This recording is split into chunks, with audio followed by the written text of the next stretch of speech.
Ma'am ఇప్పుడు ఎక్కడ చూసినా కూడా పర్మనెంట్ మేకప్ దీని గురించి అందరూ మాట్లాడుకుంటున్నారు. ఎవ్రీ టైమ్ టచ్అప్ చేసుకోకుండా ఎప్పుడూ ఫ్రెష్గా కనపడేట్టు ఉండే ట్రీట్మెంట్ పర్మనెంట్ మేకప్. అసలు ఈ పర్మనెంట్ మేకప్ అనేది ఏ స్కిన్ టైప్ ఆఫ్ పీపుల్కి బాగా యూజ్ అవుతుంది? మీరు ఇచ్చే సజెషన్స్ ఏంటి? సో అందరికీ సూట్ అవుతుందండి.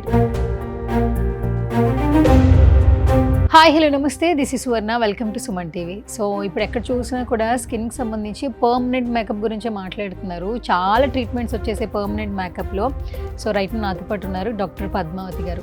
నియో స్కిన్ కాస్మెటాలజీ క్లినిక్ నుంచి ఆల్మోస్ట్ 15 బ్రాంచెస్ సక్సెస్ఫుల్గా రన్ చేస్తున్నారు. స్కిన్కి సంబంధించి చాలా డౌట్స్ అయితే ఎప్పుడు క్లారిఫై చేస్తూ ఉంటారు. సుమన్ టీవీలో చాలా విషయాలు మాట్లాడారు. సో ఈరోజు అసలు ఏం విషయాలు డిస్కస్ చేస్తున్నారో ఆవిడతో మాట్లాడి తెలుసుకుందాం. నమస్తే మ్యామ్. నమస్తే పద్మావతి గారు, ఆల్మోస్ట్ పాస్ట్ 15 ఇయర్స్ నుంచి అంటే స్కిన్లో ట్రీట్మెంట్స్ ఏమున్నాయో అన్ని ట్రీట్మెంట్స్ మీరు చేసేసారు. అండ్ స్కిన్కి సంబంధించి చాలా ఇష్యూస్ గురించి సార్ట్అవుట్ చేస్తూ ఉన్నారు. ట్రెండ్కి తగ్గట్టు మారుతూ ఉన్నారని చెప్పొచ్చు. అంటే యాజ్ ఏ ఫౌండర్గా ఏం చెప్తారు ఫస్ట్ ఆఫ్ ఆల్? సో మనల్ని మనం అప్గ్రేడ్ చేసుకుంటూ ఉండాలండి. ఎందుకంటే ఈ కాస్మెటాలజీ ఆర్ ఈస్థెటిక్స్ అనేది కంటిన్యూస్లీ చేంజ్ అయ్యే బ్రాంచ్. సో దీంట్లో ఎప్పటికప్పుడు న్యూ ఇన్నోవేషన్స్ వస్తూ ఉంటాయి, న్యూ ట్రీట్మెంట్స్ వస్తూ ఉంటాయి. మనల్ని మనం అప్గ్రేడ్ చేసుకుంటూ ఉంటే మనము ఈ ఫీల్డ్లో మనం రాణించగలం. మ్యామ్ ఇప్పుడు ఎక్కడ చూసినా కూడా పర్మనెంట్ మేకప్ దీని గురించి అందరూ మాట్లాడుకుంటున్నారు. మేకప్ లేనిదే నిజంగా ఎవరు బయటికి రావట్లేదు. ఇప్పుడు మీడియా ఫీల్డ్ కావచ్చు, సెలబ్రిటీస్ అంటే వాళ్ళకి అవసరం ప్రొఫెషనల్గా. బట్ కామన్ పీపుల్ కూడా ఇప్పుడు ఏంటంటే చాలా అందంగా ఉండాలి, కాన్ఫిడెంట్గా ఉండాలి అని ఆలోచిస్తున్నారు. లైక్ ఐటీ పీపుల్, సాఫ్ట్వేర్, ప్రతి ఒక్కరు కూడా ఫీమేల్ అందరూ కూడా మెయింటెనెన్స్ అనేది ఎక్కువ ఫోకస్ చేస్తున్నారు. పర్మనెంట్ మేకప్ అని ఎప్పుడైతే ఒక ట్రీట్మెంట్ ఉంది తెలియగానే ప్రతి ఒక్కరు మేము చేయించుకుంటాం అని చెప్పి ముందుకెళ్తున్నారు. చాలా పార్లర్స్కి వెళ్తున్నారు. సో ఫస్ట్ ఆఫ్ ఆల్ అసలు పర్మనెంట్ మేకప్ వల్ల యూసేజ్ ఏంటి? పర్మనెంట్ మేకప్ అనేది మనకి రెగ్యులర్ మేకప్లో చేసే ఏవైతే ఉంటాయో ఐబ్రోస్ కానీ లైక్ ఫౌండేషన్, లిప్స్టిక్, వీటిని మనము కొన్ని ఇయర్స్ మనము సెట్ చేసి ఉండేట్లు, అవి కొన్ని ఇయర్స్ ఉండేట్లు మనం ఎవ్రీ టైమ్ టచ్అప్ చేసుకోకుండా ఎప్పుడూ ఫ్రెష్గా కనపడేట్టు ఉండే ట్రీట్మెంట్ పర్మనెంట్ మేకప్. సో దీనిలో కొన్ని స్కిన్ ఫ్రెండ్లీ కలర్స్ని మనం ఇన్ఫ్యూజ్ చేస్తూ మనం ఆ లుక్ను తెప్పిస్తాము. సో దీనివల్ల మనకి ఏదైతే ఫ్లాస్ ఉంటాయో మనలో చిన్న చిన్న ఫ్లాస్ అంటే ఒక లోపాలు అనేవి ఉంటాయో వాటిని మనము కరెక్ట్ చేసుకొని ఎప్పుడు ఫ్రెష్గా కనపడవచ్చు. ఇప్పుడు మేకప్ అనుకోండి, ఇప్పుడు నేనే ఉన్నా, షూట్ పర్పస్ మార్నింగ్ మేకప్ వేసుకుంటా, తర్వాత మేకప్ రిమూవ్ చేస్తా. వేరే పర్సన్స్ ఉన్నారు, ఒక ఈవెంట్కి వెళ్ళాలి లేదంటే ఒక వెడ్డింగ్కి వెళ్ళాలి, మార్నింగ్ మేకప్ వేసుకుంటారు, ఈవినింగ్ రిమూవ్ చేస్తారు. అట్లా కాకుండా పర్మనెంట్ మేకప్ ఈ ఆప్షన్ని తీసుకోవాలంటే ఆ ప్రాసెస్ ఎట్లా ఉంటుంది?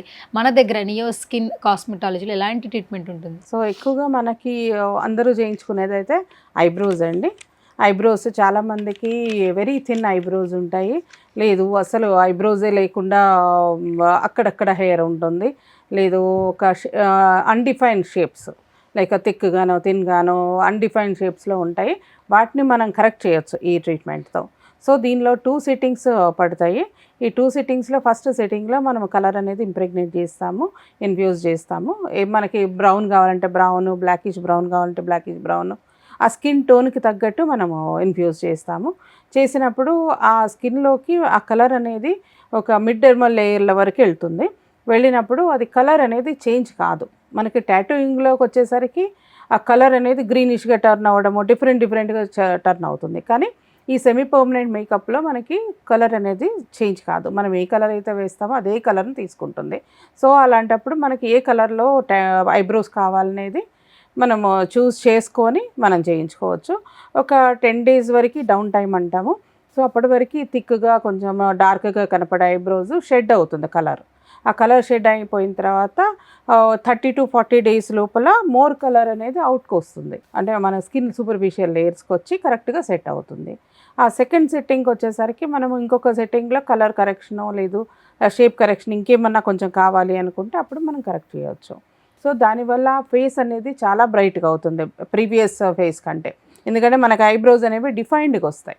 ఆ డిఫైన్డ్ ఐబ్రోస్ ఎప్పుడూనూ మన ఫేస్ని చాలా బ్రైట్గా, ఐజ్ని బ్రైట్గా చేస్తాయి. కొంతమందికి ఏంటంటే స్కిన్ టైప్స్ ఉంటాయి. డస్కీ స్కిన్ ఉంటుంది, డార్క్ స్కిన్ ఉంటుంది, లైటర్ వేలో కొంతమంది స్కిన్ ఉంటుంది. కొంతమంది అంటే కొంచెం వెరీ బ్లాక్ ఉంటారు. Hmm. వాళ్ళు పర్మనెంట్ మేకప్ కూడా చేయించుకోవాలనుకుంటారు. అసలు ఈ పర్మనెంట్ మేకప్ అనేది ఏ స్కిన్ టైప్ ఆఫ్ పీపుల్‌కి బాగా యూజ్ అవుతుంది? మీరిచ్చే సజెషన్స్ ఏంటి? సో అందరికీ సూట్ అవుతుందండి. కలర్‌తో టైప్‌ని కానీ స్కిన్ టైప్‌ని పట్టి కానీ కాదు. ఎందుకంటే కలర్ చాయిస్‌లు ఉంటాయి మనకి. ఏ కలర్‌కి ఏది సూట్ అవుతుందనేది కలర్ మ్యాచ్ చేసుకుంటూ మనము ఇస్తాము. కొంతమందికి ఇలా బాగా ఫెయిర్ ఉంటారు. వాళ్ళకి బ్రౌనిష్ ఐబ్రోస్ సూట్ అవుతాయి. సో ఆ టైంలో బ్రౌన్ అనేది ఎక్కువ ఎలివేట్ చేస్తాం మనం. సో మీడియం కలర్ వాళ్ళకి, డార్క్ కలర్ వాళ్ళకి బ్లాకిష్. సో వాటితో మనకి కలర్ అనేది ఎలివేట్ అవుతూ కనపడుతుంది. So skin matching and colour matching is important. దీంట్లో కలర్ థియరీ అని ఉంటుంది. సో ఆ కలర్ థియరీని బట్టి మనము మ్యాచ్ చేస్తూ చేస్తాం. ఇప్పుడు మీ క్లినిక్ వచ్చి పర్మనెంట్ మేకప్ చేయించుకున్నారనుకోండి. దానికి డేట్ అంటే ప్రతి ఒక్కదానికి ఎక్స్‌పైరీ డేట్ అని ఒకటి ఉంటుంది. 6 మంత్స్, 1 ఇయర్. ఇప్పుడు ఒకసారి ఈ ట్రీట్మెంట్ తీసుకున్న తర్వాత ఇది ఎంత కాలం వరకు ఆ మేకప్ ఉంటుంది? ఐబ్రోస్ అయితే మాత్రం 2 to 3 ఇయర్స్ వరకు ఫేడ్ కాకుండా ఉంటాయండి. కొంత మెయింటెనెన్స్ అనేది చేసుకోవాల్సి ఉంటుంది. మనం సన్ స్క్రీన్స్ రాసుకోవడము, తర్వాత ఎక్కువ డీప్ క్లెన్జింగ్ చేయకుండా, అలాగే హార్ష్ మేకప్ రిమూవింగ్ ప్రొడక్ట్స్ వాడకుండా ఉంటే 2 to 3 ఇయర్స్ ఈజీగా వీ కెన్ సస్టైన్.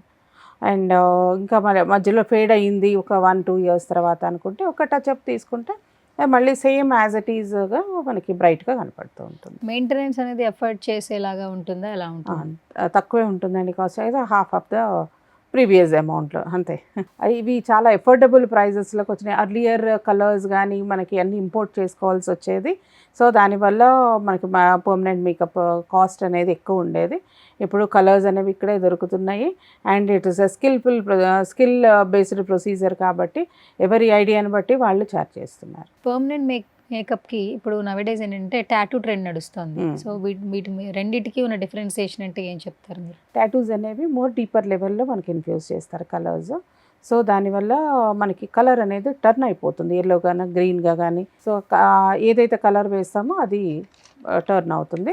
సో దానివల్ల మనకి టాటూ అనేది కరెక్ట్ పర్మనెంట్ మేకప్ ఆప్షన్ కాదు. టాటూస్ అనేవి టాటూయింగ్ కోసమే యూజ్ చేయాలి. సో ఇప్పుడు మీ దగ్గర పర్మనెంట్ మేకప్ ఉంది అంటున్నారు. ఇందులో ఎలాంటి ట్రీట్మెంట్స్ ఉన్నాయి? అందులో మనము eyebrows, eyeliner, lip liner, lip blush or lip tint, అలాగే మనకి విటిలిగోకి క్యామఫ్లేజింగ్ టెక్నిక్ అంటాము, అది డిఫరెంట్ ఉంటుంది. సో పర్మనెంట్ మేకప్ కలర్స్తోనే చేస్తాము. అలాగే స్కాల్ప్ మైక్రో పిగ్మెంటేషన్. సో చాలామందికి బాల్డ్నెస్ ఉంటుంది. ఆ బాల్డ్ ప్యాచెస్ సడన్ స్టార్ట్ అయిన కొత్తల్లో మనకి ఆడ్గా కనపడుతున్నాయి అన్నప్పుడు కొంతవరకు మనకి ఈ స్కాల్ప్ మైక్రో పిగ్మెంటేషన్ యూజ్ చేసుకోవచ్చు. అలాగే ఫుల్ బాల్డ్ అయిపోయింది, ఇంకా రాదు మీకు, వాళ్ళకి హెయిర్ అనేది రాదు, రూట్స్ లేవు, డెడ్ అయిపోయి ఉన్నాయి. సో ఐదర్ విగ్స్ ఆర్ కొంచెం రూట్ స్టంప్స్ లాగా కనపడాలి అనుకుంటే స్కాల్ప్ మైక్రో పిగ్మెంటేషన్ తీసుకోవచ్చు. కొంతవరకు అది షేవింగ్ మోడ్లో కనపడుతూ ఉంటుంది మీకు. అలాగే మనము కొన్ని న్యూ స్కిన్లో అయితే బర్త్ మార్క్స్ క్యామోఫ్లేజ్ కూడా చేస్తాం. ఎందుకంటే బర్త్ మార్క్స్ మనకి 1 to 1.5 ఇయర్ పడుతుంది క్లియర్ చేయడానికి. సో కొంతమంది దగ్గర అంత టైం ఉండదు. ఏదైనా అకేషన్ ఉంటుంది, సడన్గా బ్రైడల్లో లేకపోతే మ్యారేజెస్ ఇవి ఉన్నప్పుడు సడన్గా వచ్చి క్యామోఫ్లేజ్ చేయాలన్నప్పుడు 3 to 4 మంత్స్లో మనం క్యామోఫ్లేజ్ చేసేస్తాం ఏదైతే మనకి బర్త్ మార్క్ ఉందో దాన్ని. సో ఇటువంటి all kinds of treatments we can give. So ఈ ట్రీట్మెంట్స్ ఏ విధంగా చేస్తారు మీరు పర్మనెంట్ మేకప్కి సంబంధించి? పర్మనెంట్ మేకప్లో మనకి ఒక నీడిల్స్ ఉంటాయండి, ఒక different type of needles. So కొన్ని నానో నీడిల్స్ అంటాము, 5p, 3p, 1p. సో మనం ఏదైతే ఏరియాని బట్టి మనం చూస్ చేసుకుంటాం. 1 hour, 3 hour, 5 hour, 12. ఈ నీడిల్స్ లెంగ్త్ని బట్టి, సైజుని బట్టి, నెంబర్ని బట్టి మనం ఆ ఏరియాలో ఎంత డెప్త్లోకి వెళ్ళాలి చూసుకొని అప్పుడు మనం వాటితో చేస్తాం. ఒక మెషిన్స్ ఉంటుంది, ఆ మెషిన్లో మనం ఈ నీడిల్స్తో కలర్ని ఇంటేక్ తీసుకొని then we'll infuse. So once మిమ్మల్ని కన్సల్ట్ అయిన తర్వాత, పిఎంయూ చేయించుకున్న తర్వాత ఎన్ని ఇయర్స్ ఉంటుంది సస్టైనబుల్గా? సస్టైనబిలిటీ 2 to 3 ఇయర్స్ అండి, ఏరియాని బట్టి. లిప్స్ దగ్గరికి వచ్చేసరికి కొంచెం త్వరగా వెళ్ళిపోతుంది. ఎందుకంటే లిప్స్తో మనం డైలీ మనము మాట్లాడుతూ ఉంటాము, అంటే వేర్ అండ్ టేర్ ఫుడ్ తింటూ ఉంటాము. సో కొంచెం త్వరగా వెళ్ళిపోతుంది అక్కడ.